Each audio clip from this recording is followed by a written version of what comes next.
Another day, another serye na naman mga kakeme at today sa video ang ating ganap ay taong bahay.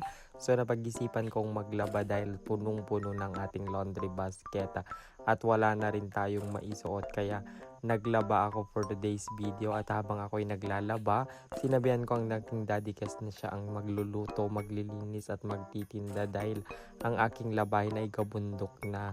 At ayan nga, ang niluluto ng aking daddy kes ay ang fried rice with egg. Actually, yan ay altang na. Altang which means agahan at tanghalian. Ganyan kasi kami lagi dito.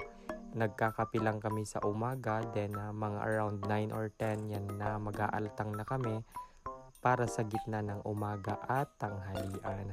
Siyempre, yung daddy ko, favorite niya talaga magluto ng aming pagkain dahil ito ang kinahiligan niya. After that na pumasok na siya sa aming Kimmy's Place Extension para linisan ang kanilang hideout. Yan pala ang place kung saan sila nag-ML everyday. Sana all mythic na ang daddy ko. So mamaya yan pagkatapos namin kumain, alam ko ML na naman yan.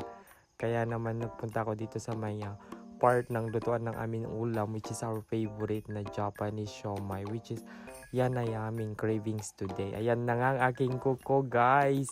Yan ang naglaban ng ganyan kadami. And thank you so much sa aking nanay na tumulong sa aking pagsasampay dahil may reband ako today. Thank you so much everyone. Happy great day!